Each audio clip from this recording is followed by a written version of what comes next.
Tras el devastador fracaso en la batalla de Stalingrado, Adolf Hitler se encuentra en una situación desesperada. Obsesionado con derrotar al ejército rojo, busca desesperadamente una solución rápida para cambiar el curso de la guerra en el frente oriental. Hitler se enfrenta a la realidad de una guerra que ya no puede controlar completamente.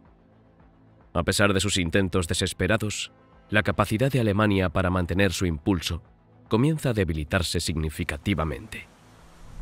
La guerra se convierte en una lucha de supervivencia para el Tercer Reich, mientras las fuerzas aliadas avanzan desde el oeste, y el ejército rojo gana terreno en el oeste. No obstante, y a pesar de este rotundo fracaso, la contraofensiva que desarrolla Alemania durante la batalla de Kraków en la primavera de 1943 facilita a la Wehrmacht retomar el terreno perdido en la cuenca de los Donets y amenazar directamente a los soviéticos en el saliente de Kursk.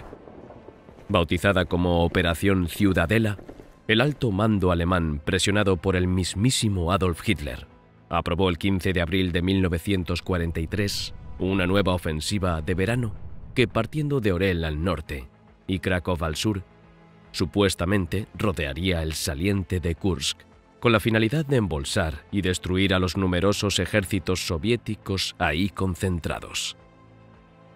Para ello, el ejército alemán se apoyaría por primera vez en las nuevas adquisiciones tecnológicas en tanques, concretamente los blindados Panzer y Tiger, este último equipado con un cañón de 88 milímetros en la torreta, que superaban ampliamente a los hasta ahora temidos T-34 rusos.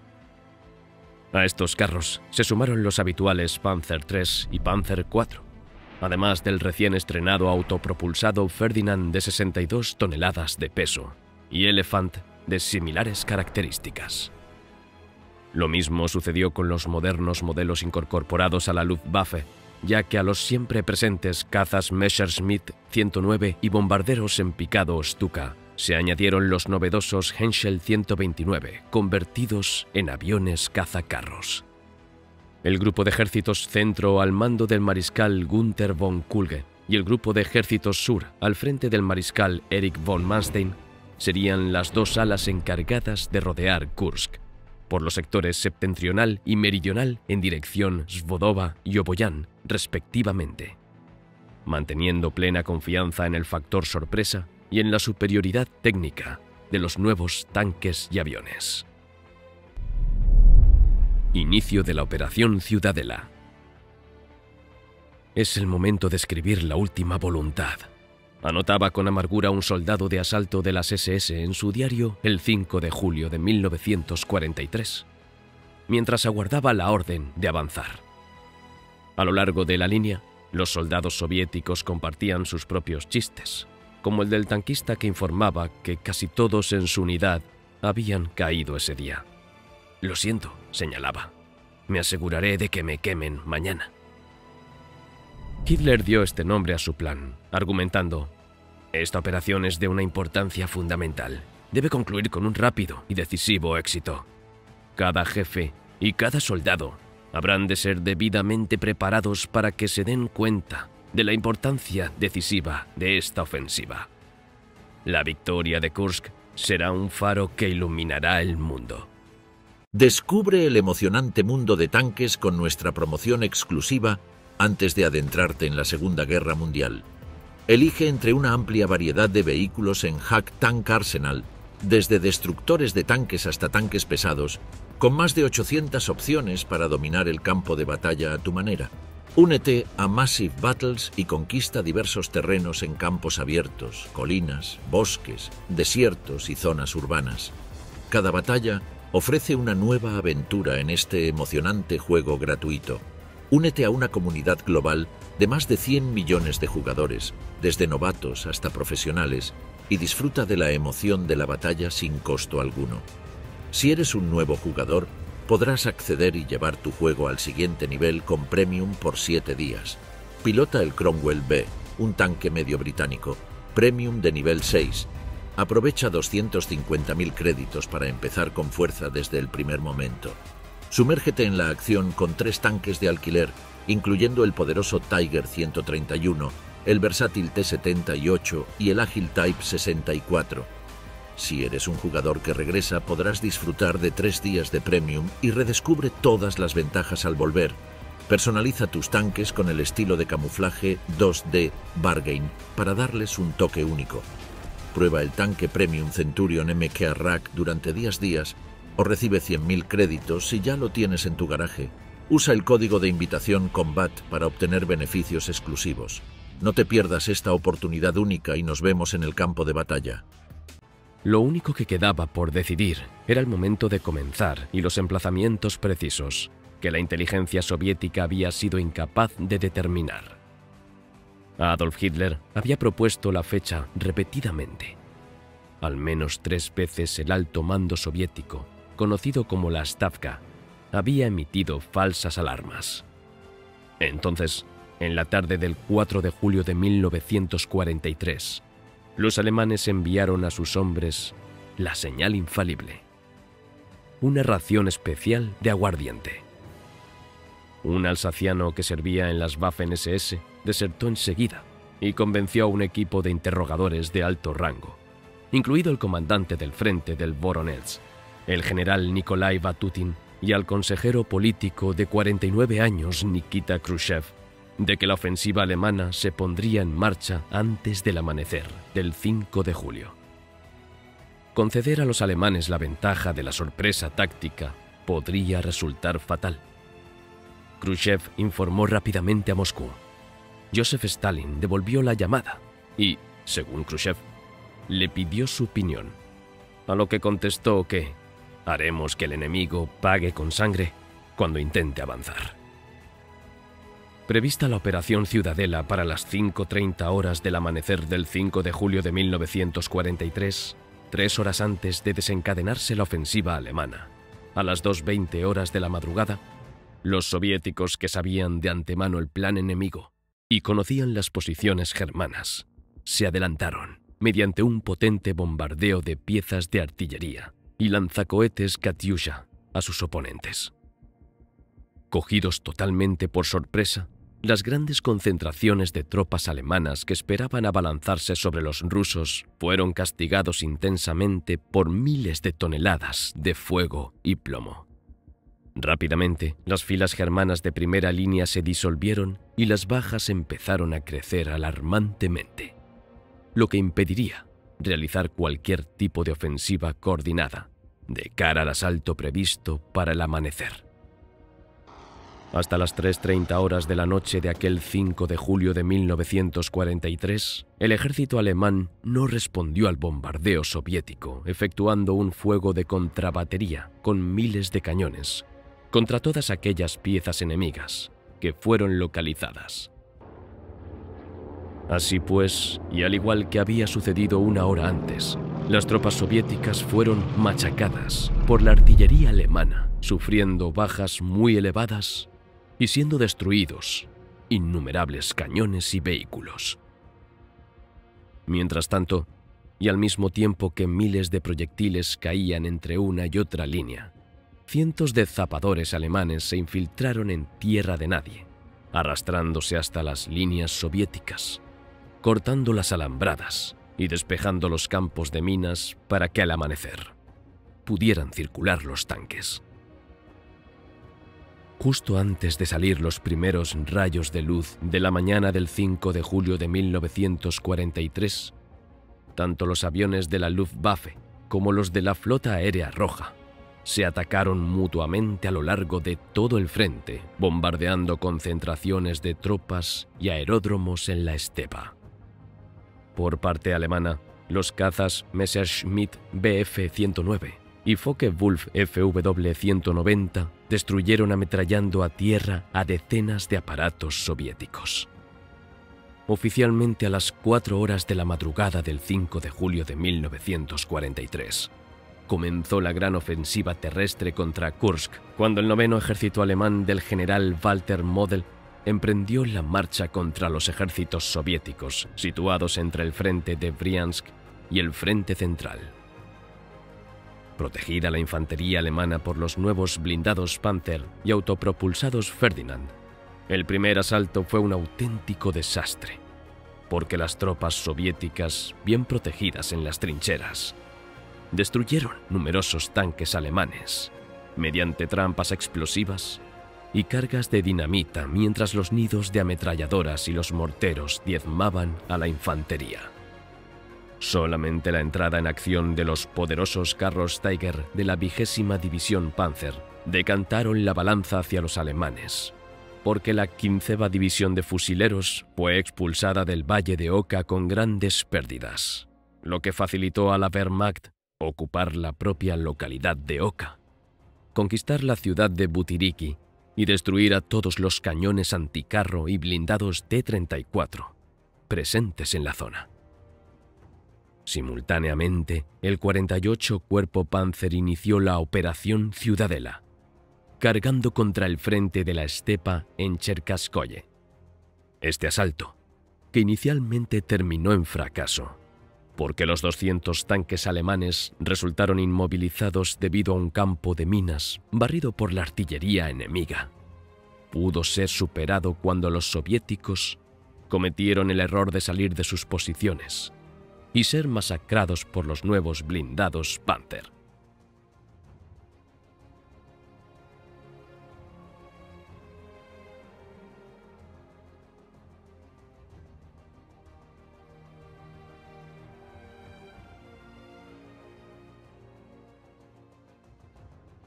Una vez diezmados los rusos, los nuevos refuerzos procedentes del 48 Cuerpo Panzer y la División Panzergrenadier Großdeutschland permitieron proseguir el avance, arrollar las líneas soviéticas con múltiples bajas para el Ejército Rojo y capturar la ciudad de Cherkaskoye.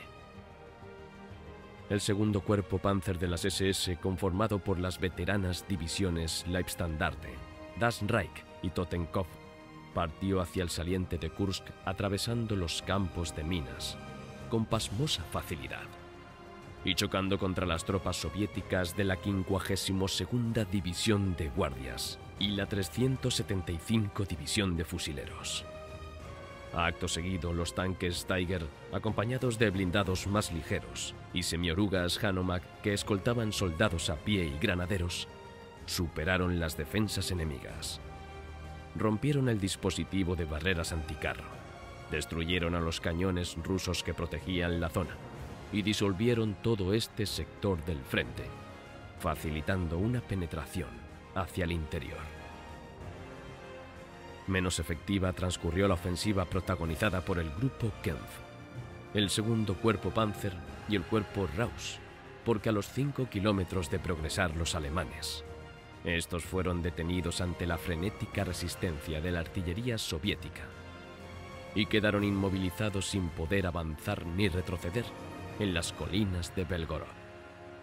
De hecho, ni siquiera el fuego de contrabatería de los autopropulsados Ferdinand resultó útil para revertir la situación, por lo que la infantería tuvo que continuar la marcha en solitario mediante una carga a bayoneta, que terminó en un sangriento combate cuerpo a cuerpo entre soviéticos y alemanes, donde se luchó con pistolas, cuchillos, palas e incluso a puñetazos y patadas, sin un claro vencedor.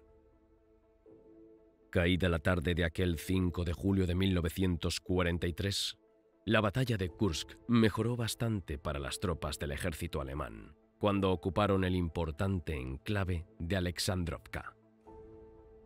Casi al mismo tiempo, poco antes del anochecer, la tercera división Panzer que operaba sobre el área de Cherkaskoye consiguió bordear el río Pena gracias a la intervención aérea de un centenar de bombarderos en picado Stuka y aniquilar durante la maniobra a la 71ª División de Guardias Soviética. Esta inesperada victoria a última hora de la jornada significó un duro golpe para el Ejército Rojo, que encajó 8.300 bajas. Batalla de Kursk. Con el primer cinturón defensivo del Ejército Rojo ocupado por el ejército alemán, a la jornada siguiente del inicio de la batalla de Kursk, el 6 de julio, el Estado Mayor soviético ordenó la movilización de todas las reservas ante la gravedad de la situación. Así lo hicieron aquella mañana organizando un contraataque mediante tanques T-34 sobre Olkovatka, cuyo asalto terminó en un completo fiasco, porque los blindados fueron destruidos con facilidad por los muy superiores Tiger de la segunda división Panzer. Por si fuera poco, una vez desbaratado el ataque enemigo, más de 1000 tanques alemanes pasaron a la ofensiva avanzando en cuña con los Tiger en cabeza, seguidos de los Panzer III y Panzer IV en las alas, los cuales arrollaron a todas las unidades soviéticas a su paso y conquistaron la ciudad de Soborovsk. Nuevamente, aquel 6 de julio de 1943, el segundo cuerpo Panzer de las SS cargó contra un nuevo sector del saliente de Kursk, en este caso el frente de Voronezh, donde se hallaba el sexto ejército de guardias. Como en otras ocasiones, los invencibles tanques Tiger y Panzer abrieron brecha sobre las líneas enemigas, conquistaron la aldea del Luki, se apoderaron del nudo de Yakovlevo, destruyeron a un regimiento soviético al completo y partieron en dos mitades al sexto ejército de guardias, que resultó incomunicado. No obstante, y a pesar del increíble éxito de estas tropas veteranas de las Waffen-SS, el segundo cuerpo SS Panzer hubo de interrumpir su avance porque el resto de fuerzas encargadas de proteger sus flancos, concretamente el grupo Kempf y el segundo cuerpo Panzer, fueron incapaces de avanzar más allá de las colinas de Belgorod debido a la tenaz resistencia del Ejército Rojo. El 7 de julio de 1943, el Ejército Rojo volvió a desencadenar una segunda ofensiva a las afueras de Ponyri, que también terminó en desastre, porque dos cuerpos blindados de T-34 fueron aniquilados por los tanques alemanes. Rechazados los soviéticos, las tropas alemanas atacaron la misma ciudad de Ponyri que defendía la 307 División de Fusileros, la cual fue siendo expulsada de la urbe poco a poco, tras una intensa lucha cuerpo a cuerpo en los suburbios. Precisamente bastó una sola mañana para que los germanos ocupasen la Ponyri, salvo su estación, que continuó resistiendo gracias a la llegada por vía ferroviaria de infinidad de vagones cargados de soldados que milagrosamente consiguieron mantener la instalación en manos soviéticas a pesar de los infructuosos asaltos enemigos, lo que le valió ser apodada Kleine Stalingrad, Pequeña Stalingrado. Mientras tanto, en el sector del segundo cuerpo SS Panzer las cosas tampoco fueron mejor al Ejército Rojo, porque tras ser expulsado del Luki Norte, la primera división SS Panzer Leibstandarte destruyó 75 tanques T-34 rusos y las Das Reich a otros 50 blindados del mismo modelo. Muy lentamente, pero de manera progresiva, el ejército alemán fue avanzando en el saliente Kursk, como por ejemplo hizo la Totenkov el 9 de julio tras ocupar la villa de Yakontovo. Igualmente, las cosas mejoraron la jornada del 10 de julio, cuando el grupo Kempf, que poco antes había recibido refuerzos del cuarto ejército Panzer, consiguió finalmente abrirse paso a través de las colinas de Belgorod y atacar en dirección Korocha, en donde destruyó a 2 divisiones soviéticas al completo y capturó a un general junto a todo su estado mayor, lo que supuso un duro golpe para el Ejército Rojo, especialmente después de que los mandos del frente de Voronezh contabilizasen que solo quedaban 100 tanques de los 646 carros con los que había comenzado la campaña. Curiosamente, a partir del 11 de julio, los soviéticos tuvieron que utilizar una táctica consistente en enterrar a 100 T-34 bajo tierra y dejar únicamente la torreta asomada para actuar como casamatas móviles, a causa de las enormes bajas sufridas en carros. No obstante, y a pesar de que con dicha técnica pulverizaron a numerosos blindados alemanes, la ofensiva desencadenada aquella jornada por el segundo cuerpo SS Panzer, con la tercera división SS Panzer Totenkov en cabeza, la cual estuvo cubierta desde el cielo por escuadrillas de cazabombarderos Stukas y Henschel HS-129, desbarató las líneas soviéticas y destruyó infinidad de carros rusos, lo que permitió a los alemanes progresar 40 kilómetros y conquistar las aldeas de Berezov, Gremuchi, Vikovo y Voznesenki, hasta cruzar el río Psel mediante el tendido de un puente de pontones de 30 toneladas y situarse a las puertas de Prokhorovka. De hecho, en el sector de la 6ª División Panzer del general Franz Backe, una avanzadilla de soldados alemanes disfrazados de rusos y a bordo de 2 tanques T-34 capturados, tomaron el único puente intacto sobre el río Donets a la altura de Rzavets, dejando embolsado brevemente al 69 Ejército Soviético. Batalla de Prokhorovka. La aldea de Prokhorovka era una granja estatal situada en medio de la estepa de Ucrania, que abarcaba un frente de 15 kilómetros desde el río Psel al norte hasta la estación de Belenikino al sur. Sorprendentemente y por capricho del destino, los dos bandos eligieron esta zona para llevar a cabo ofensivas simultáneas, la jornada del 12 de julio de 1943. Hauser estaba listo para cumplir. Sus órdenes para el 12 de julio eran directas. No más tonterías. Esta vez habría que aplicar el mantra de los Panzer: Klotzen, nicht Kleckern. Eso, sin embargo, no significaba un ataque frontal masivo. 3 divisiones al mismo tiempo, adentrándose en las fauces de los cañones rusos. Hauser pretendía una operación secuencial que se llevaría a cabo de la siguiente manera. La primera división SS Panzer Leibstandarte en la granja Oktябрьska. La segunda división SS Panzer Das Reich en Teteverino. Y la tercera división SS Panzer Totenkopf en Vasilevka.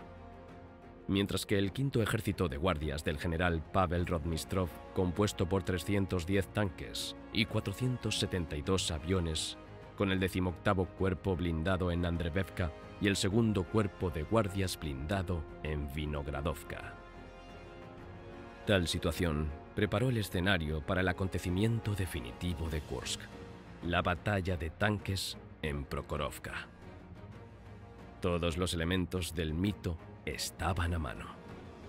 Prokhorovka ofrecía un enfrentamiento frontal y directo entre las tropas de élite de los mejores ejércitos del mundo, en un frente de 5 kilómetros bajo condiciones que no dejaban lugar para maniobras sofisticadas o para que las fuerzas aéreas y la artillería tuvieran mucha importancia. El drama se ve realzado por una imagen familiar de ambos bandos atacando simultáneamente una batalla de encuentros en sentido literal, que sugiere depredadores en celo. Prokhorovka ofrecía un punto de inflexión emocional. Después, nada sería igual. Tras esta, la marea de la guerra arrastró solo una dirección: Berlín. A las 8:30 de la mañana del 12 de julio de 1943, los tanques alemanes Panzer, Tiger y Panzer de la primera división SS Panzer Leibstandarte comenzaron a moverse sobre la llanura verde de Prokhorovka en dirección al bosque de Storozevoye, mientras los carros soviéticos T-34, T-70, KV-1 y Churchill hicieron lo propio hacia la colina 252.5. Al grito de «Stal, Stal, Stal» o «Acero, acero, acero», el quinto ejército de guardias cargó frontalmente apoyado por una barrera de piezas de artillería de 15 minutos que no causó efecto alguno, así como por oleadas de aviones Sturmovik 2-2 que tampoco consiguieron hacer blanco en el enemigo. A raíz de estos errores de puntería, en cuanto los tanques alemanes tuvieron a tiro a los T-34 soviéticos a 800 metros de distancia, dispararon sobre ellos e incendiaron cuantiosos blindados. Alrededor de las 9 horas, más de 500 tanques del quinto ejército de guardias chocaron contra los del segundo cuerpo SS Panzer. A pesar de que los carristas alemanes fueron cegados debido a que sus ojos miraban de cara a los rayos solares procedentes de Oriente, y por tanto los T-34 se abrieron en abanico para amenazar a las cadenas de los superiores Tiger y Panzer, e incluso colisionar con estos para dañarlos. A las 10 horas, la primera oleada rusa se retiró, habiendo perdido 20 blindados, a costa de prácticamente ningún alemán. Aunque la tercera división SS Panzer Totenkopf, un 50% de averías en sus carros pesados, los cuales enseguida volvieron a estar operativos. Tampoco la segunda oleada, lanzada a las 10:30 horas, tuvo efecto, porque los T-34 quedaron atascados en una zanja anticarro bajo la colina 252.2, que los mismos rusos habían excavado con anterioridad, lo que permitió a los tanques germanos disparar contra un enemigo concentrado hasta pulverizar 60 tanques enemigos, sin bajas propias.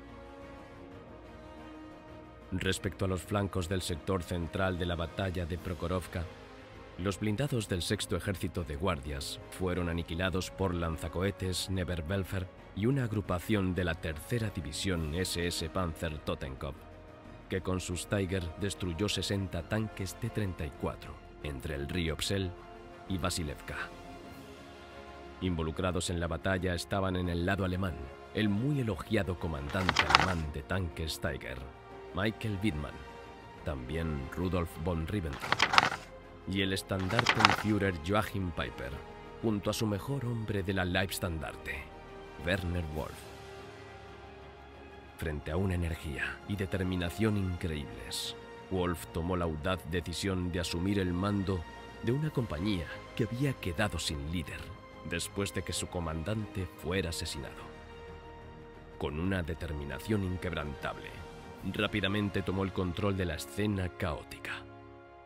El liderazgo de Wolf brilló intensamente mientras se ocupaba rápidamente de organizar un formidable frente defensivo.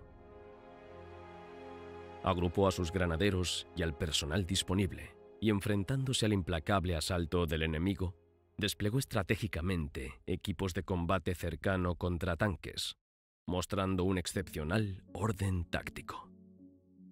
Su pensamiento rápido y su determinación fueron fundamentales para evitar un mayor caos e infundir un sentido del orden entre sus abatidos camaradas.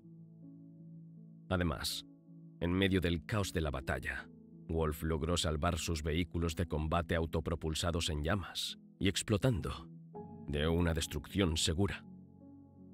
El poder de la personalidad de Wolf trascendió el mero liderazgo. Se convirtió en una fuerza de la naturaleza que no solo restauró el espíritu combativo de los granaderos exhaustos, sino que también les infundió una determinación amarga e inquebrantable para prevalecer. El ímpetu que el implacable ataque hostil no pudo superar en medio del caos de la batalla, luego se enfrentó personalmente a un tanque T-34 en combate cuerpo a cuerpo. En este encuentro, hábilmente eliminó al tanque enemigo, afianzando aún más su reputación como un guerrero intrépido y formidable. Pero el valor de Wolf no terminó ahí. El comandante del tanque salió del vehículo en llamas y se enfrentó a Wolf. Ambos libraron una amarga lucha hombre a hombre, en medio de la batalla. Sin embargo, ejecutó una hazaña audaz al usar su propio puñal para matar al general enemigo que comandaba. A los 22 años de edad, Ribbentrop describió en sus memorias: «Fue un infierno de fuego y humo la destrucción de los tanques T-34, con todos sus muertos y heridos». Los tanquistas, como los pilotos, pueden contar historias heroicas. La de Ribbentrop podría titularse 7 Panzers contra 50 T-34 en Prokhorovka. Durante los primeros minutos, al menos sus 7 Panzer IV sufrieron un bochorno de objetivos. Intentando disparar a los flancos contra un blindaje relativamente fino, cada tanque cubriendo a otro, estaban incendiando a los rusos a menos de 100 metros de alcance de tiro. La única pregunta era si se agotaría primero su munición o su suerte. El tanque del propio Ribbentrop fue pasado por alto en medio de la carga soviética. Se encontró sorprendiendo a los tanques y la infantería de los rusos desde la retaguardia mientras luchaba por volver a su punto de partida y saliendo finalmente airoso de un duelo a muerte con un T-34 a distancia de tiro de cañón. En la colina 252, los rusos invadieron el cuartel general de un batallón de granaderos Panzer de la Leibstandarte. Su oficial al mando, el famoso Joachim Peiper, se deshizo personalmente de un T-34 con un manojo de granadas de mano, lo que no era una tarea habitual de un oficial superior, ni siquiera en las Waffen-SS. Las tripulaciones de Ribbentrop también ganaron tiempo para que las otras dos compañías del batallón de tanques de la Leibstandarte se desplegaran en apoyo de su presionada infantería.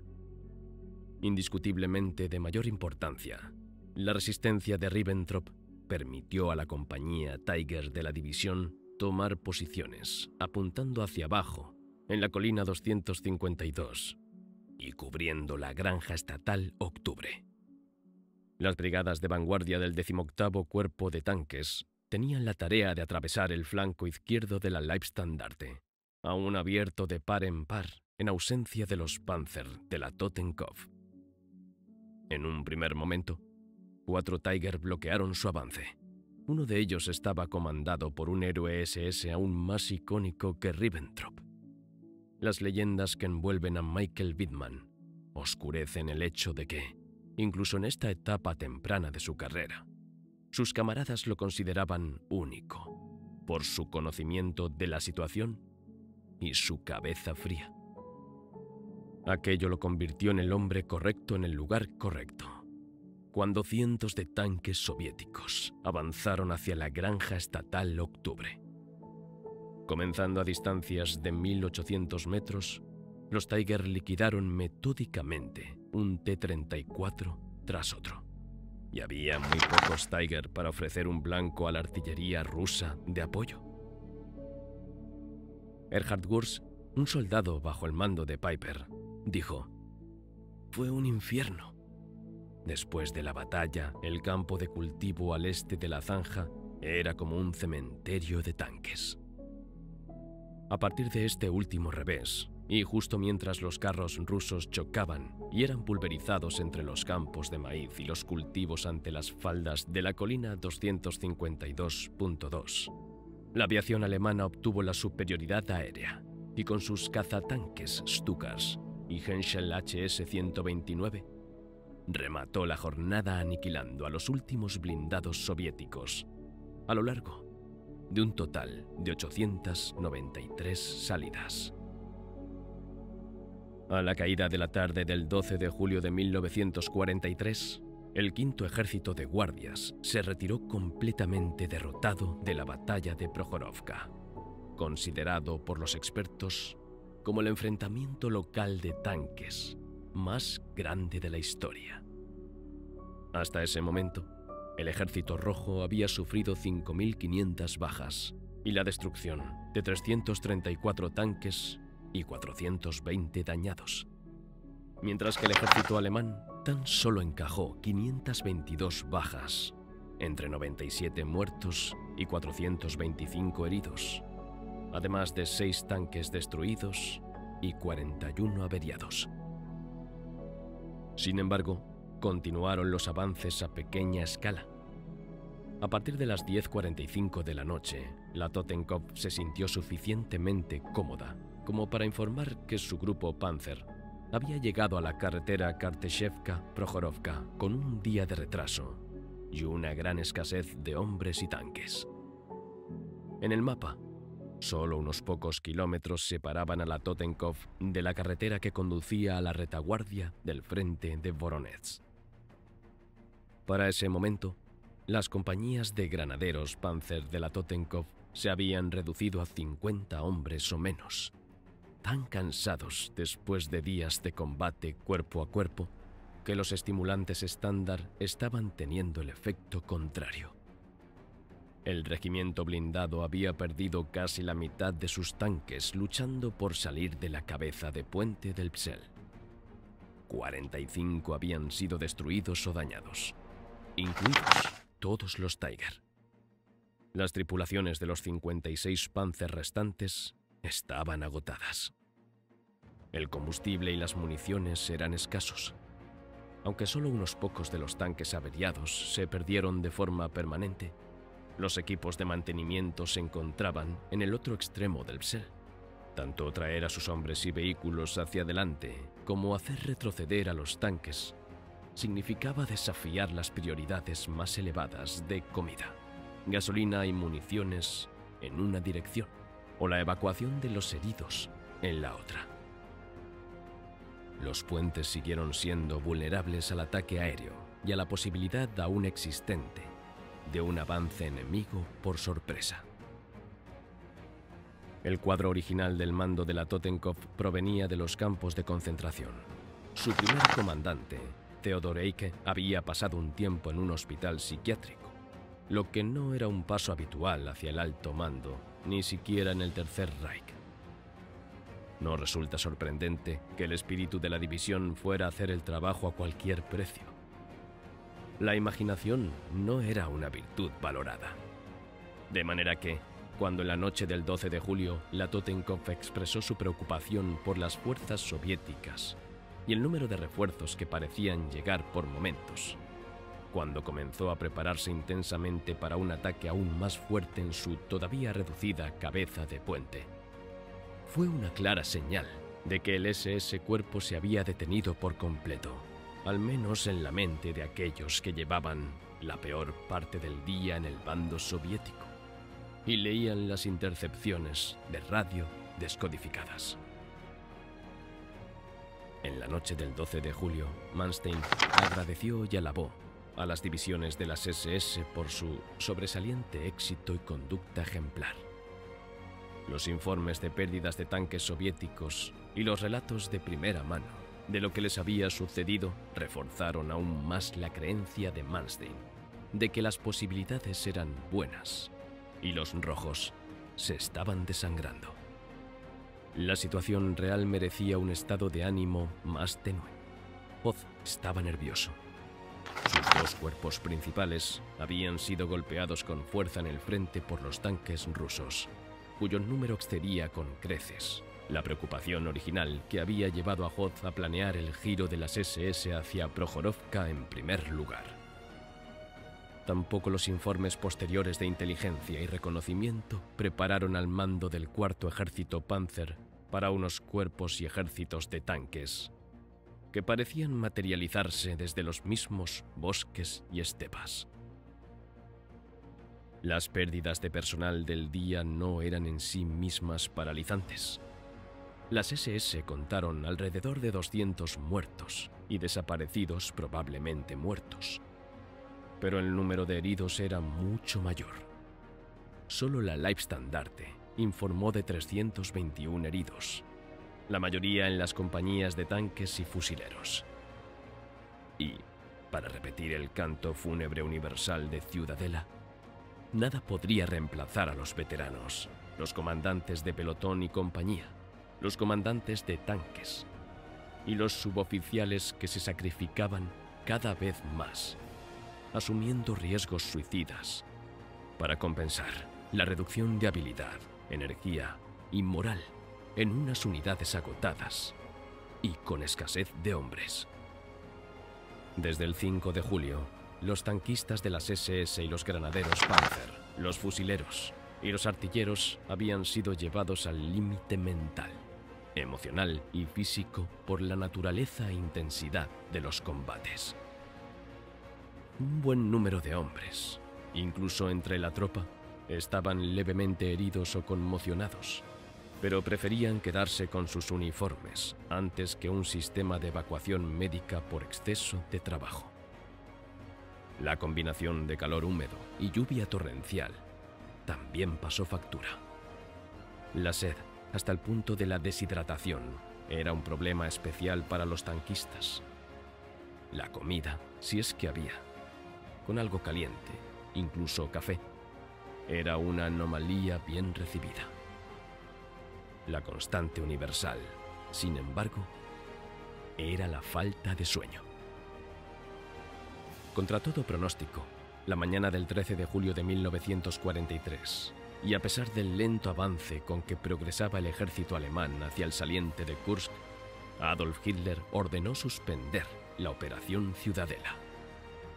La razón de aquel sorprendente decreto fue la invasión de los aliados a Sicilia mediante la Operación Husky, lo que forzó al Tercer Reich a desviar gran parte de sus recursos a un sector mucho más estratégico, como lo era Italia, y su permanencia en la contienda a raíz del desembarco de las tropas de Estados Unidos y Gran Bretaña.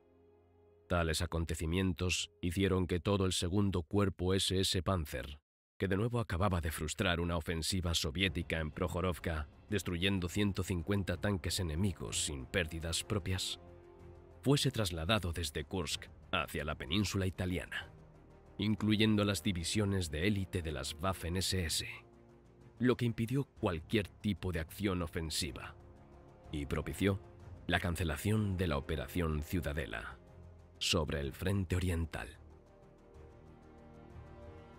Justo el mismo 13 de julio de 1943, en que el alto mando alemán canceló la Operación Ciudadela, el frente de Briansk aprovechó la debilidad alemana del repliegue para desencadenar una contraofensiva con tanques e infantería que protagonizó el 11º Ejército de Guardias. Rápidamente, la sabia intervención de los Panzer, liderados por el general Walter Model, rechazaron el ataque del Ejército Rojo y estabilizaron las líneas. Al mismo tiempo que el 14 de julio se procedía a la desmantelación del terreno ganado desde el 5 de julio, mientras el segundo ejército Panzer cubría la retirada. Durante esta operación, los alemanes repelieron el 17 de julio diversos contraataques, tanto del frente de Briansk como el frente de Voronezh, por lo menos hasta que la contraofensiva lanzada por el 11º Ejército Soviético, que penetró más de 70 kilómetros hacia el interior, sin capturar ninguna unidad alemana porque todas fueron evacuadas, obligó a todas las divisiones del eje a refugiarse más allá del río Dnieper.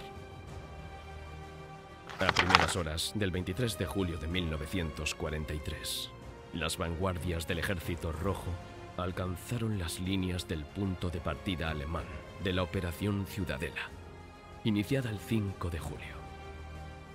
Con este último episodio, la Unión Soviética y alemana dieron por finalizada la batalla de Kursk.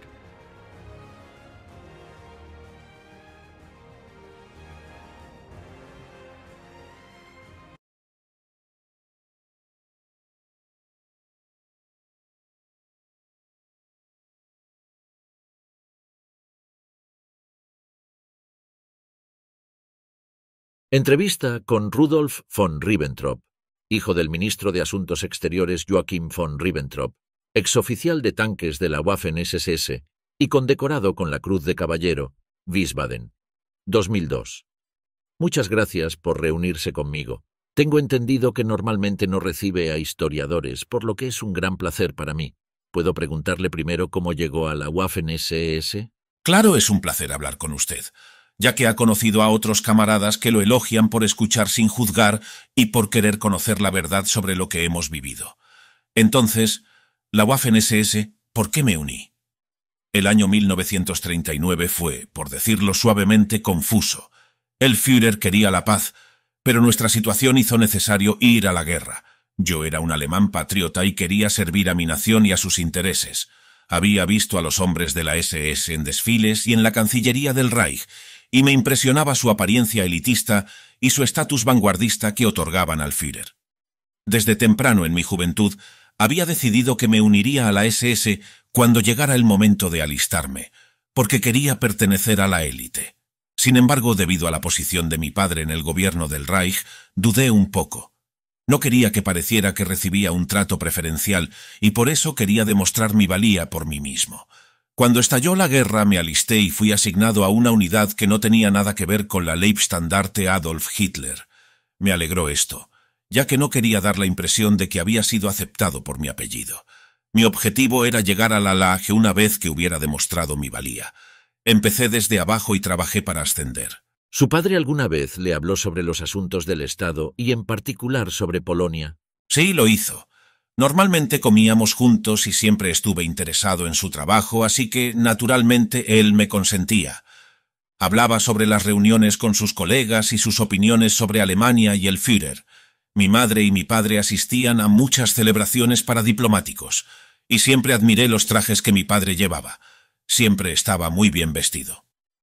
Supongo que usted pregunta en relación con Polonia. ¿Qué sabía sobre el ataque o nuestras relaciones con el gobierno polaco? Sí, ambas cosas. Bueno, como sabe, con la guerra con Polonia comenzó lo que llamamos la Segunda Guerra Mundial. Mi padre y sus colegas trabajaban para evitar la guerra a toda costa. Recuerdo cómo llegaba a casa y maldecía a los ingleses por inmiscuirse en una disputa entre nuestras naciones. Polonia fue la beneficiaria de las tierras ancestrales alemanas que los vencedores de la Primera Guerra Mundial les dieron para fundar su nación. Polonia no era el enemigo de Alemania. No queríamos luchar contra ellos. El Führer había prometido durante la campaña electoral reunificar las tierras perdidas. Este era uno de los puntos más importantes del programa del NSDAP. Logró la devolución de los Sudetes, Memel y la reunificación con Austria.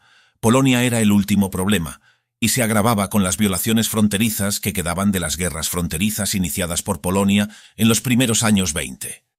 Mi padre me contó que el Führer buscaba una solución pacífica con Polonia a toda costa, y las concesiones que mi padre ofreció a Polonia eran bastante generosas. Los polacos se negaron porque Inglaterra los presionaba para no devolver ningún territorio, y porque Inglaterra estaría del lado de Polonia en caso de un ataque. Mi padre estaba furioso con Beck, ya que sabía cuál sería el resultado. Polonia podía ganar mucho dinero con el comercio y tenía un paso libre hacia el Mar del Norte, solo por mencionar algunas de las concesiones notables. Polonia no solo tenía el respaldo de Inglaterra, sino también de una facción antialemana que quería una guerra para conquistar más territorios que sentían les habían sido arrebatados. Recuerdo que mi padre hablaba de eso. Los ataques a las zonas fronterizas parecían solo probar que Polonia no quería la paz, ya que se negaban a intervenir y perseguir a los culpables. Recuerdo a la prensa informando que algunos alemanes fueron asesinados en esos ataques. Mi padre y sus colegas se esforzaron mucho por la paz, pero Inglaterra presionó a Polonia con falsas promesas para que se comportara de manera bastante beligerante hacia Alemania. Todo lo que mi nación pedía era una simple conexión ferroviaria y carretera con paso libre para unir Prusia Oriental. Las tierras que Polonia recibió podían ser negociadas más tarde mediante pagos e intercambios. Todo lo que le enseñan hoy sobre este tema es incorrecto. Alemania buscaba la paz, pero fue empujada a una guerra que pronto se descontroló. ¿Cree usted que el incidente de Gleiwitz fue real o un evento orquestado para justificar el ataque a Polonia? Mi padre no comentó mucho al respecto. La historia convencional dice que Alfred Naujoks recibió la orden de secuestrar a hombres de la SS y hacerlo parecer un ataque polaco tras un breve informe. Matar a un simpatizante polaco que había sido arrestado por la policía el día anterior y vestirlo con un uniforme polaco. Para el no informado esto parece el incidente perfecto bajo falsa bandera. Aunque no estuvimos allí y no lo sabemos al 100%, creo que los vencedores utilizaron métodos de interrogatorio duros para que Naujoks inventara esta historia, para que ellos parecieran víctimas de Alemania. Él ganó dinero con esta historia mucho tiempo después de la guerra, por lo que le convenía mantenerla, pero creo que mintió. Hitler le dio a Polonia partes de Checoslovaquia para apaciguarlos y esperaba que devolvieran algunas tierras alemanas. Recuerdo el comentario de mi padre de que el ejército polaco envió más unidades a la frontera, y se temía que pudieran atacar para terminar las negociaciones y conquistar más tierras. El presidente polaco no siempre tenía control sobre su ejército. Por lo tanto, Alemania tenía que prepararse para una guerra para enfrentarse a eso. Así que creo que Gleiwitz fue un ataque polaco real, liderado por fuerzas extremistas antialemanas. ¿Qué más sabes sobre el comienzo de la guerra? ¿Cuál era el ánimo? El ánimo era sombrío y temeroso en muchos niveles, pero también había defensores de la guerra en Alemania. Muchos veteranos de la Primera Guerra Mundial querían corregir las injusticias que, en su opinión, habían cometido Inglaterra y Francia. Ellos estaban en silencio felices. Mi padre y el Führer no pertenecían a ese grupo. Sabían lo que significaba la guerra y solo la emprendieron como última opción, para proteger a los ciudadanos alemanes de la persecución y nuestras fronteras. Recuerdo cuando me presenté en la oficina de reclutamiento en Alemania, y un anciano me dijo: «Van a vengar a sus padres, háganos sentir orgullosos». Me sentía curioso y temeroso al mismo tiempo. Estábamos enfadados porque Polonia no quería controlar a sus belicistas y frenar las violaciones fronterizas. Cuando nos dimos cuenta de la terrible situación de los alemanes en Polonia, entendimos que el ataque a Polonia era necesario. La declaración de guerra del gobierno británico nos preocupaba a todos y no tenía sentido. Hoy sabemos que Estados Unidos estaba involucrado, haciendo ofertas secretas para incitar tanto a Polonia como a Gran Bretaña a luchar. ¿Qué más recuerdas sobre el entrenamiento en la Waffen-SS? Todo comenzó con exámenes físicos para asegurarse de que uno estaba en forma para el entrenamiento. Tuve que hacer pruebas de sangre y exámenes de condición física especiales. La política no tenía nada que ver con el entrenamiento. Mi regimiento de entrenamiento estaba en Alemania y hombres de todo el Reich estaban en este regimiento. Nuestros instructores eran suboficiales mayores y algunos tenían experiencia de la Primera Guerra Mundial, pero nos decían que no todas las tácticas de la Primera Guerra Mundial se aplicarían a este nuevo tipo de guerra. No me dejaba una buena sensación el hecho de que, en cierto modo, estábamos experimentando. Mis camaradas sabían quién era yo, así que naturalmente hacían preguntas sobre el panorama general de la guerra, y cuándo creía mi padre que terminaría, y si podría hacer que los ingleses se rindieran. Yo era cuidadoso con lo que decía, porque no quería decepcionarlos, pero mi padre creía que sería difícil lograr una victoria total a menos que varias cosas se alinearan. Él pensaba que podríamos hacer la paz con ambas naciones si hacíamos algunas concesiones. Nos levantábamos a las 5 de la mañana y corríamos, después de estirarnos y hacer ejercicio. Nuestro programa diario consistía en ejercicios, instrucción, limpieza y táctica. Al final del día podíamos relajarnos y, a veces, nuestros instructores venían a hablar con nosotros.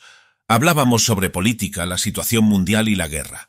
Este entrenamiento duró algo más de un mes y luego fui enviado al protectorado, Bohemia y Moravia, para el servicio de ocupación y más entrenamiento. Constantemente hacíamos ejercicios, manteníamos el equipo y ayudábamos a la población civil cuando era necesario, generalmente a los agricultores durante la cosecha. Le digo, y quizás ya lo sepa, que el entrenamiento en la SS era diferente del ejército, en que nuestros líderes nos trataban como camaradas iguales y no como animales que debían ser quebrados. Les teníamos un gran respeto y ellos nos respetaban a nosotros. Ese era un principio fundamental de la SS. Cada uno merecía respeto y era tratado por igual. Recuerdo que la gente en el protectorado era muy amable con nosotros. Las historias de miedo y acoso que se difundieron después de la guerra no son verdad y probablemente fueron propagadas por comunistas. ¿Luchó en el oeste contra Francia? ¿Cómo fue eso? Después del servicio en el protectorado, mi unidad fue trasladada a la frontera del Reich y sabíamos lo que se avecinaba. Sabíamos que teníamos que repeler un ataque aliado al Reich o liderar un ataque contra los aliados. El clima era mayormente claro y cálido, y practicábamos maniobras todos los días. También patrullábamos varios pueblos. Conocí a una familia que venía de un área que había estado bajo ocupación francesa desde 1939. Prometimos liberar su casa y la hija nos pidió que no destruyéramos su habitación llena de osos de peluche Steiff. A menudo veía a nuestra Luftwaffe en el cielo, practicando y manteniendo alejados a los bombarderos enemigos. Por primera vez vi tanques en maniobras y me entusiasmé con sus uniformes negros y el espíritu de lucha de las tripulaciones. Realmente les gustaba estar en estos nuevos cuerpos. Hablaba con ellos siempre que podía para aprender más sobre sus operaciones. Me permitieron viajar en un tanque y, aunque era muy estrecho, supe que quería ser miembro de una tripulación de tanques. El 10 de mayo avanzamos contra los aliados y en una semana nos encontramos con una resistencia muy fuerte. Nos encontramos con la fuerza principal y nuestra inexperiencia se hizo evidente de inmediato. Atascos, accidentes y órdenes contradictorias causaron pérdidas y retrasos. Nuestros oficiales trabajaron febrilmente para resolver nuestros problemas. Fuimos atacados por aviones de combate franceses y luego un ataque de tanques rompió la unidad del ejército en nuestro flanco. Los tanques y la Luftwaffe se lanzaron a la refriega, detuvieron el ataque aliado y restauraron el orden. Vi a mi primer prisionero, un inglés, que fue registrado después de la destrucción de su unidad de reconocimiento. Estaba aturdido, pero intenté hablar con él y le conté sobre mi tiempo en Londres. Nos llevamos bastante bien e intercambiamos información para mantenernos en contacto después de la guerra. Realmente no parecía un enemigo, pero la guerra era aún joven y no se había convertido en odio. Avanzamos lentamente en pequeñas ciudades y tuvimos que despejarlas. Aún recuerdo las miradas de miedo de los civiles y las calles bloqueadas con los escombros de los refugiados de guerra. Después de la primera semana completa, pudimos ver que los aliados en el sur habían sido penetrados y nuestras columnas se movían más rápido. Ocasionalmente, las unidades aliadas, especialmente los Tommies, se detenían, pero avanzábamos a través de una ciudad tras otra. Escuchábamos informes de combates intensos en el sur, pero la mayoría de los ejércitos aliados estaban rodeados. Continuamos avanzando hacia Dunkerque cuando fui herido por primera vez. Fui evacuado del campo y llevado a un hospital de campaña en la retaguardia, donde fui atendido por una enfermera rubia muy bonita llamada Anneliese. Cuando me recuperé, la campaña del oeste había terminado. Ahora teníamos una visión muy optimista de la guerra, ya que parecía que Gran Bretaña estaba al final. Fui ascendido y recibí la Cruz de Hierro de segunda clase. Sentí que esta vida de soldado estaba destinada para mí, y había demostrado que era un líder de hombres. ¿Sabe algo sobre crímenes de guerra durante la campaña del oeste? Nunca vi algo como un crimen de guerra. Nos esforzamos por tomar prisioneros y evitar bajas civiles. Antes de que comenzara la batalla, nuestro oficial al mando dio un discurso en el que dijo que el mundo nos estaría observando, que debíamos luchar con dureza, pero también ser misericordiosos con los civiles que se vieran afectados. Solo vi prisioneros que fueron tratados con el mayor respeto y amabilidad. No era la política de la SS ni de la Wehrmacht hacer daño a prisioneros o civiles. Por lo tanto, o hubo un colapso temporal de la disciplina entre algunos pocos soldados, lo cual sería grave, o los aliados están mintiendo sobre la matanza de inocentes por nuestra parte. Sospecho que los vencedores hicieron de pequeños incidentes, que eran raros, algo que no era cierto. Tuvieron 70 años para perfeccionar sus historias, para dar la impresión de que matábamos rutinariamente a cualquiera que se nos opusiera o nos combatiera con demasiada firmeza. Luchó en el frente oriental. ¿Qué pensaba de los soldados rusos? El soldado ruso defendía su patria. No los llamaré bolcheviques porque muchos odiaban esa idea y vinieron a nosotros para ayudarnos. El gobierno ruso fue muy hábil en convertir la guerra en una guerra Alemania contra Rusia, en lugar de una guerra Europa contra el bolchevismo. Ocupamos grandes áreas y la población civil nos trató en la mayoría de las zonas como libertadores. El soldado promedio luchaba contra nosotros porque se le obligaba y porque se le decía que defendía su patria. Hacíamos todo lo posible por mostrar que luchábamos contra el sistema y no contra el pueblo. El comportamiento del Ejército Rojo al final de la guerra ha manchado su honor para siempre. Encontré a algunos soldados muy fanáticos y crueles, mientras que otros eran honorables y amables, como en todos los ejércitos. En el Ejército Rojo había una gran cantidad de judíos en el liderazgo, especialmente en el NKVD y entre los oficiales políticos, que podían ser crueles. Cuando eran capturados siempre se les acusaba de los crímenes en su sector.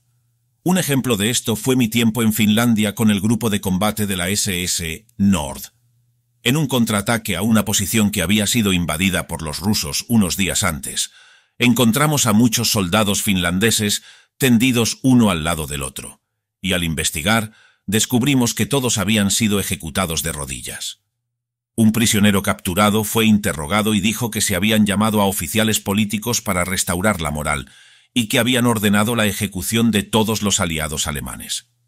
La semana siguiente, la Nord atacó otra posición y tuvo la suerte de capturar a uno de los oficiales políticos mientras intentaba huir. Fue llevado para ser interrogado y el otro prisionero lo identificó como el que había ordenado las ejecuciones, por lo que fue entregado a los finlandeses para su ejecución. ¿Qué piensa de los crímenes de guerra y el genocidio de los que se acusa a la SS? No es solo la SS, sino que la Wehrmacht misma ahora es acusada de asesinatos ilegales y genocidio. Estábamos juntos en esto, así que nunca debería haber sido solo una acusación contra la SS. He visto con mis propios ojos cómo colgaban y fusilaban a partisanos, hombres y mujeres. Aquellos que nos acusan de crímenes se dividen en dos categorías. Aquellos que exageran y mienten intencionalmente, y aquellos que no entienden realmente las leyes de la guerra y la naturaleza de la guerra de guerrillas. Teníamos órdenes estrictas de cumplir con las leyes de la guerra, a diferencia de lo que escriben los historiadores hoy en día. Durante la guerra vi muy poco de eso, por lo que creo que incluso la actividad partisana está exagerada.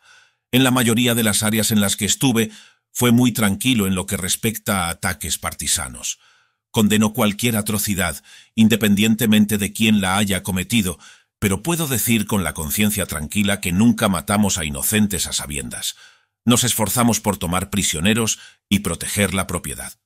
No tuvimos nada que ver con la eliminación de judíos. Solo tengo buenos recuerdos de tratar con ellos. Una vez en Polonia nos detuvimos en un pueblo mayoritariamente judío y nos trataron muy bien. Intercambiamos y pagamos por alimentos. El mundo en el que viví es muy diferente de lo que los vencedores han contado y siguen contando para escribir sobre ello. Fuimos amables con la población civil, ya fueran franceses, rusos, polacos, italianos o cualquier otra persona. Lo último que queríamos era aterrorizar a la gente. Las fotos privadas que tomamos cuentan la historia de cómo realmente era. No todos nos querían, pero al menos teníamos una relación neutral con la población civil. Tengo fotos de gitanos que organizaron una fiesta de comida para nosotros y se presentaron en toples para complacer a los seducibles. Al mismo tiempo se suponía que debíamos reunirlos para su exterminio. En Francia fue lo mismo. Los lugareños organizaban fiestas para la LAH y muchos hombres tenían novias francesas, pero éramos crueles amos esclavistas que gobernaban sobre la gente. Fue asignado al regimiento de tanques de la Leibstandarte SS Adolf Hitler gracias a los méritos de su padre, ya que era un gran honor. No en absoluto. Mi padre y yo estábamos de acuerdo en que él no tendría ninguna influencia en mi servicio militar. Él quería que yo lo siguiera en el servicio estatal, pero yo quería luchar. Me había probado en el campo de batalla, gané el respeto de mis camaradas. Me gané el derecho a asistir a la escuela de oficiales. Me desempeñé bien en Finlandia y después de ser herido nuevamente, me pidieron que ayudara a formar una nueva unidad, en la del Führer. Finalmente estaba en el ejército de tanques. Extrañaba a mis camaradas de la Nord, pero estaba emocionado por esta nueva aventura. ¿Cómo fue su primera operación en tanques? Pasé todo el año 1942 en el hospital o en entrenamiento de tanques, y no fue hasta febrero de 1943 que entré en acción. Hacía mucho frío y estábamos en las afueras de Kharkov. Yo era el comandante de un Panzer IV, y nuestra tarea era frustrar un intento soviético de rodear la ciudad. Nos enfrentamos a una gran cantidad de T-34, pero destruimos muchos y ahuyentamos al resto. Tenía un artillero muy bueno, que podía apuntar y disparar rápidamente. Exigí a mi tripulación que fuera muy valiente y concentrada, y no me defraudaron. La LAH pudo repeler las divisiones soviéticas que intentaban tomar la ciudad. Recuerdo que había material de guerra por todas partes. Tanques destruidos, camiones, autos y todo tipo de vehículos de transporte. Los prisioneros que capturamos estaban bien vestidos y parecían despectivos, a diferencia de los primeros prisioneros que se alegraban de rendirse. Acababan de derrotar al Sexto Ejército y recuperar una gran extensión de territorio. Estaban llenos de confianza y embriagados de odio. Estaban motivados por la propaganda de Ehrenburg, que les decía que matáramos a todo lo que se interpusiera en nuestro camino. Incontables rusos vinieron al Reich para trabajar como obreros pagados.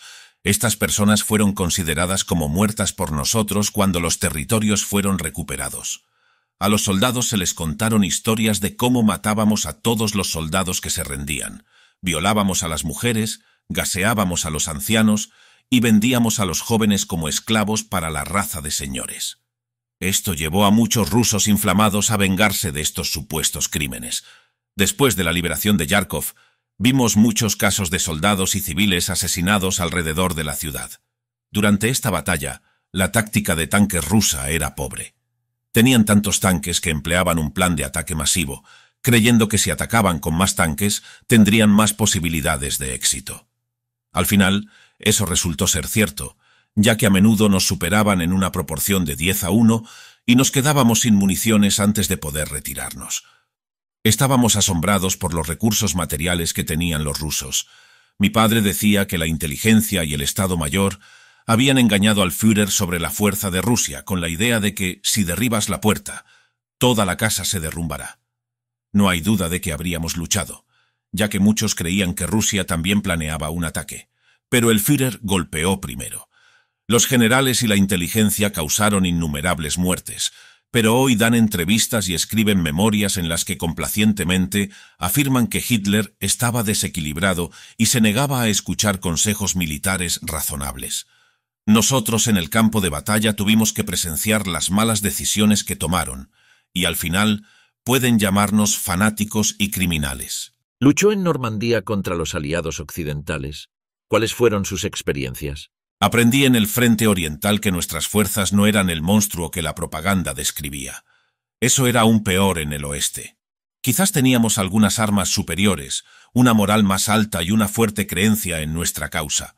Pero los aliados nos superaban en número y demostraron por qué el control de los mares y del aire ganaría la guerra. Solo podíamos intentar llevarlos a la mesa de negociaciones, pero tenían muchos más hombres y recursos de los que podíamos imaginar. Normandía fue un desastre para nosotros. Como oficial experimentado y altamente condecorado, fui transferido a la división Hitlerjugend para entrenar a jóvenes que nunca deberían haber sido puestos en posición de combatir. Estos jóvenes se enfrentaron a hombres mayores y endurecidos y pronto se ganaron una reputación como combatientes duros. Normandía fue una lucha dura desde el principio. Al principio solo pudimos rechazar a los canadienses con una pequeña fuerza, pero tan pronto como nos acercamos a la costa, los cañones navales hicieron retroceder nuestro ataque. Tomó 2 meses de intensos combates romper las líneas de la Hitlerjugend y le costó a los aliados mucha sangre. Mi comando fue muy exitoso en mantener nuestras líneas y romper los ataques aliados, a pesar de los constantes ataques aéreos, navales y de artillería. Nuestros mecánicos de tanques realizaron una labor sobrehumana al trabajar las 24 horas del día para recuperar y reparar vehículos. Me sentía moralmente culpable al ver cómo se destruía gran parte del paisaje de Normandía, pero teníamos que luchar donde los aliados atacaban. Nos esforzamos por defender los pueblos solo cuando era necesario para preservarlos, pero los aliados ignoraron eso y bombardearon y atacaron todo. Quiero hablar sobre las atrocidades de las que se acusa a la Hitlerjugend. Los aliados nos acusaron de matar a civiles franceses desarmados. Eso no es cierto. Un ejemplo. Encontramos una granja francesa donde algunos civiles habían sido asesinados. Estaba claro que fueron atrapados en un tiroteo en campo abierto. La casa se había incendiado, por lo que puedo imaginar que entraron en pánico y corrieron afuera, solo para ser alcanzados por disparos y morteros. ¿Por quién? Solo puedo suponer, ya que siempre nos veíamos obligados a ahorrar municiones. Dudo que fueran tropas alemanas. Ordenamos a los refugiados franceses que nos ayudaran a enterrarlos, pero pude ver en sus rostros que pensaban que nosotros habíamos hecho eso. Lo mismo ocurrió en una iglesia. Civiles escondidos que se vieron envueltos en el combate. Esta vez fueron atacados por aviones de combate cuando su ciudad fue bombardeada. También vimos soldados alemanes entre los muertos, por lo que buscaban refugio juntos, pero como los alemanes enterraban a los muertos, los espectadores fácilmente serían influenciados si los investigadores aliados hablaban con ellos. Nunca nos habríamos rebajado a matar civiles a menos que nos atacaran primero. Sin embargo, puedo entender cómo se veía desde los ojos de los franceses, ya que tuvimos que lidiar con las consecuencias de los ataques indiscriminados de los aliados. Para ellos, era fácil culpar a las fuerzas alemanas de los crímenes. ¿Cree usted que los aliados estaban justificados para colgar a su padre? Joven, si alguien era inocente en los juicios, ese era mi padre. Los tribunales fueron juicios espectáculo disfrazados de ejemplos justos y equilibrados de la humanidad de los aliados. Mi padre era un diplomático. Se esforzó hasta el final por la unidad y la paz, siempre leal a Alemania. Creo que sabía demasiado, aunque hoy no puedo decir eso en mi país. Tenía conocimiento de las conversaciones secretas de los líderes aliados, de secretos de Estado que mostraban que los aliados querían la guerra a toda costa y rechazaban ofertas de paz muy razonables del Führer. Un día escribiré un libro en el que detallaré lo que puedo decir en su defensa. Sé que en 1942 estuvo muy cerca de lograr que Stalin hiciera una oferta de paz, de atraer a Turquía a nuestro lado, de pedirle al Führer que tuviera cuidado con herir los sentimientos británicos respecto a India y Palestina, con la esperanza de que se dieran cuenta de que la guerra no era sobre ellos. También estuvo cerca de lograr que Japón atacara a Rusia, pero ese país se sintió insultado por Alemania debido a su temprana ayuda a China. La guerra fue un desperdicio, y mi padre trabajó en vano para detenerla. Sé que a finales de 1943 se sentía derrotado, ya que el bombardeo de Alemania había endurecido los corazones de nuestros líderes, y no querían nada más que la victoria total o la derrota. Lo mismo para los aliados. Muchos afirman hoy que él era un fracasado y un lacayo del Führer. Algunos dicen que el Führer lo odiaba. Todo esto es falso, y solo un intento de aquellos que intentan encubrir su fracaso y las acusaciones de los aliados. Murió como un mártir por la paz, y algún día el mundo lo sabrá. No era un criminal, trató a sus colegas con honestidad, y desafortunadamente, sus peores enemigos estaban en nuestro propio gobierno. Creía que teníamos espías en nuestro interior que trabajaban para engañar al Führer e informar a nuestros enemigos sobre asuntos internos. Me habló del grupo de la Rosa Blanca, del cual fue informado. Estos estudiantes, que superficialmente parecían alemanes preocupados, que se resistían a las estrictas reglas y la pérdida de derechos en tiempos de guerra, eran en el fondo simpatizantes marxistas. Trabajaban con agentes enemigos para obstaculizar nuestros esfuerzos de guerra y se escondían detrás del intelectualismo alemán y el cristianismo para hacer que sus acciones parecieran razonables. Entrevista con el mayor Hans Drexler, condecorado con la Cruz de Caballero y veterano de la batalla de Kursk, Hamburgo, 1983. Drexler pertenecía al Regimiento de Granaderos 232-102. División de Infantería. Me alegra conocerle. Si no le importa, me gustaría saber primero cómo fue vivir en Alemania durante la época del nacionalsocialismo. Claro, no era diferente a cualquier otro lugar en cualquier otro momento. Era mi hogar, y como muchos otros, aceptamos quién estaba en el poder y sacamos lo mejor de la situación. Nací en 1913 y recuerdo la época de Weimar. Nací en Chemnitz, que ahora se encuentra en el este. Ustedes, los jóvenes, no saben por lo que hemos pasado, y rezo para que nunca tengan que pasar por lo mismo que nosotros. La vida en los años 20 era dura. No había mucho trabajo y la gente pasaba hambre y no tenía hogar. Recuerdo a varias viudas en mi ciudad que tenían que vivir juntas porque los caseros las echaban ya que no podían pagar el alquiler. Yo era muy joven, pero todavía veo las caras de las personas, sucias, desesperanzadas y enfadadas. Cuando los nacionalsocialistas llegaron al poder, dieron a la gente esperanza de que la vida mejoraría, y les creímos. Hitler tuvo que luchar contra muchos partidos políticos, especialmente contra los comunistas, para hacerse con el poder, pero en 1933 ganó y se convirtió en canciller. Alemania se convirtió en un país diferente en solo 2 años. Había abundante trabajo y una nueva actitud se extendió. La gente volvía a estar feliz y llena de vida. Así fue como Hitler nos conquistó, devolvió las cosas que extrañábamos e hizo a Alemania incluso mejor que antes. Su idea nacionalsocialista unió a toda la nación en un solo conjunto. No importaba con qué dialecto o en qué lugar nacieras, eras un alemán. Eso era bastante emocionante para un joven. Sin embargo, no debo sonar demasiado emocionado. Debemos ser cautelosos. La vida mejoró mucho para la mayoría de los alemanes. Había trabajo con mejores salarios y había de nuevo paz y moral. En los años 20 había aprendido que Berlín era una ciudad que se debía evitar, porque los niños eran vendidos con malos propósitos. Había una calle donde las madres solteras podían llevarse a un niño y venderlo. Muchas mujeres solteras quedaban embarazadas y o bien abortaban o vendían al niño. Algunas incluso lo abandonaban. Partes de Alemania se habían convertido en patios de recreo para los vicios de hombres corruptos. Todo eso desapareció después de 1933. Había una forma de vida más normal y los responsables de esas cosas huyeron. Quería unirme a las SA, pero nunca lo hice. Siempre me decían que eran revolucionarios y que debía mantenerme alejado de ellos. Así que ya ve, la vida en Alemania era muy buena. Éramos una nación renacida, se podría decir. Así fue como Hitler atrajo a la gente. Cumplió sus promesas y mejoró la vida. ¿Cómo ingresó en el ejército? Terminé la escuela en 1935 y una normativa de los nacionalsocialistas estipulaba que todos los jóvenes debían servir en el cuerpo de trabajo. Esto se hacía por dos razones: para ayudar en la construcción y embellecimiento del Estado, y para mostrar que todos podían colaborar y ensuciarse juntos. Con esto, se pretendía fomentar la camaradería entre las diferentes clases sociales.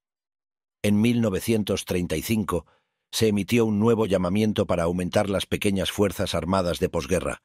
Los vencedores habían impuesto reglas estrictas a Alemania, que Hitler renegoció en nuevos tratados. Estos permitieron un ejército más grande, y los reclutadores vinieron a nuestro campamento de trabajo para hacer su oferta. Me entusiasmaba la idea de ser soldado. Solicité y fui aceptado de inmediato. Mis superiores notaron lo ambicioso que era, ya que tomé el entrenamiento muy en serio. Estaba orgulloso de llevar el uniforme de esta nación y honraba todo lo que representaba nuestra historia. Terminé en el 7º Regimiento de Infantería, que tenía una larga historia. ¿Cómo se sintió cuando se declaró la guerra en 1939? Bueno, joven, debo darle una lección de historia. Alemania tenía relaciones justas con Polonia. En la Primera Guerra les dimos la independencia y nos ayudaron en la lucha contra Rusia. Más tarde incluso derrotaron a los bolcheviques. El problema en mi época era que se negaban a negociar sobre los territorios que Alemania había tomado. El 1 de septiembre atacamos a los polacos, con razón o sin ella, y el 3 de septiembre los británicos y los franceses declararon la guerra oficialmente. Verá, la acción contra Polonia debía ser una acción local, no una guerra. Se pensaba que derrotaríamos a Polonia, recuperaríamos las tierras perdidas y luego firmaríamos la paz definitiva. Como sabemos hoy, los aliados trabajaban entre bastidores con Polonia, apoyándolos y alentándolos a adoptar una actitud agresiva para retener tierras alemanas. Claro, hoy no podemos decir esto, ya que Polonia es un poderoso estado de Varsovia protegido por la Unión Soviética.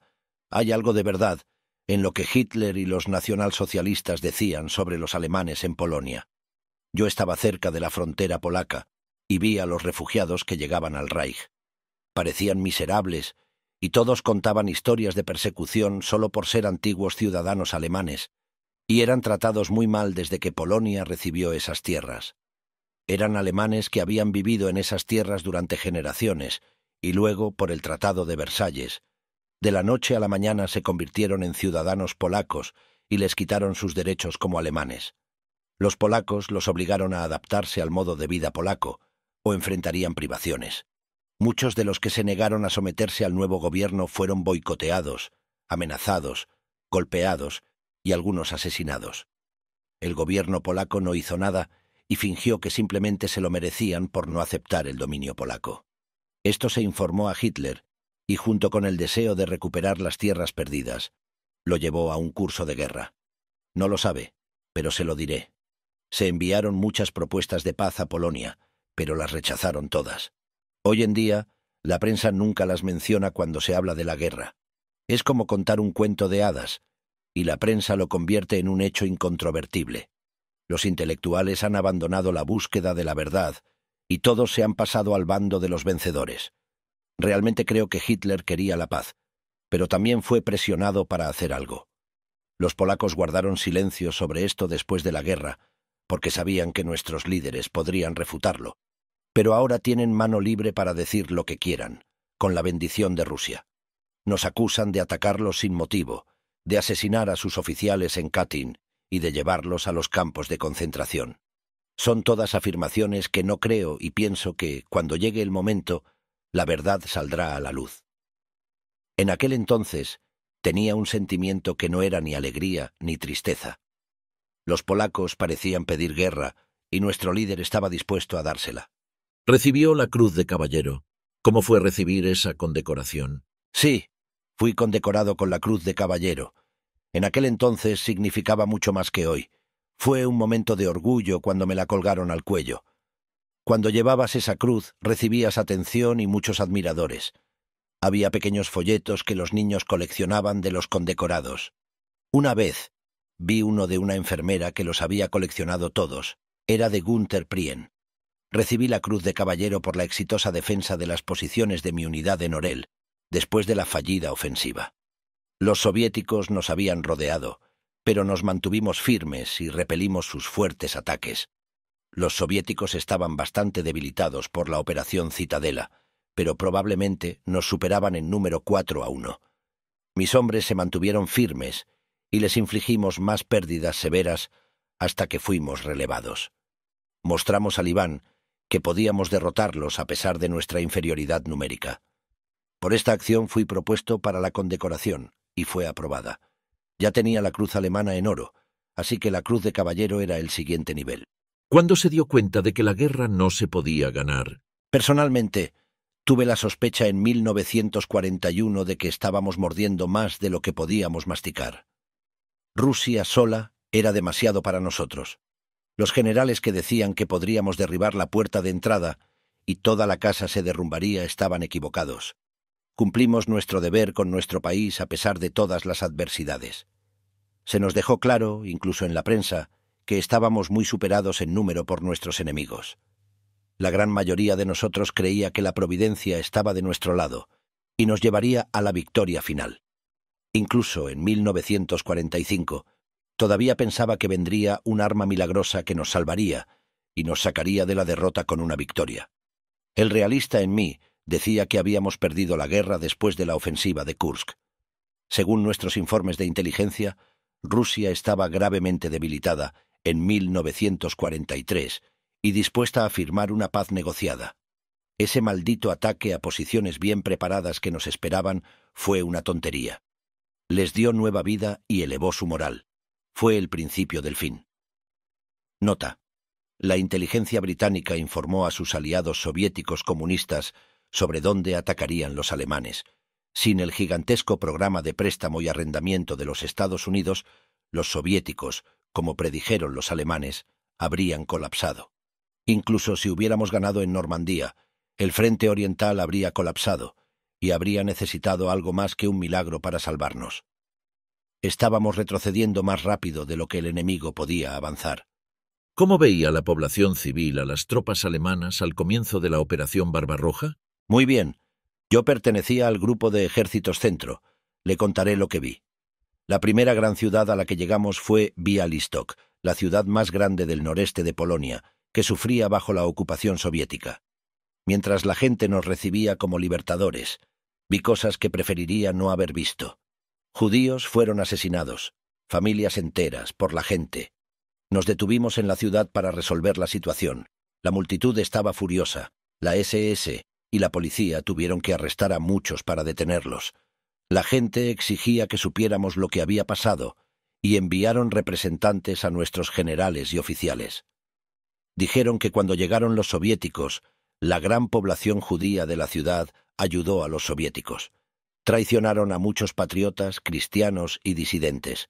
Más tarde, los soviéticos vaciaron las cárceles y los antiguos prisioneros mataron a aquellos que los habían entregado sin cesar. Familias enteras fueron asesinadas o deportadas, propiedades fueron saqueadas y esposas fueron violadas delante de sus maridos antes de ser asesinadas.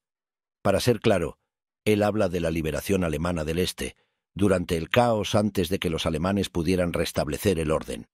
Eso fue lo que nos contó la multitud, y fue un día de venganza contra aquellos que cometieron crímenes o ayudaron en crímenes contra el pueblo. Parecían enojados con nosotros, porque les impedimos esos asesinatos y les quitamos las armas. Tuvimos que restablecer el orden antes de irnos. La SS de retaguardia llegó pronto y llevó a cabo juicios sumarios, en los cuales muchos de los que sobrevivieron los primeros ataques fueron ejecutados. Vi esto en muchos lugares con grandes poblaciones. La gente se vengaba de aquellos que ayudaron a los soviéticos. En todas partes donde íbamos, éramos bien recibidos. La gente nos saludaba, nos daba flores o agua y nos saludaba. Sentíamos que estábamos en una gran cruzada, y la gente nos lo agradecía. Esos eran buenos tiempos para mí, días cálidos y soleados, caras sonrientes y un enemigo en retirada. En mis años en el frente oriental, Recuerdo que los civiles siempre fueron amables y nos ayudaron. A las mujeres les encantaba cocinar comidas cuando podían y coser nuestros uniformes. En los pueblos y ciudades se establecían bazares para vendernos cosas. He leído informes soviéticos sobre maltratos y crímenes, pero sé que eso es propaganda falsa, no es así como recuerdo el este.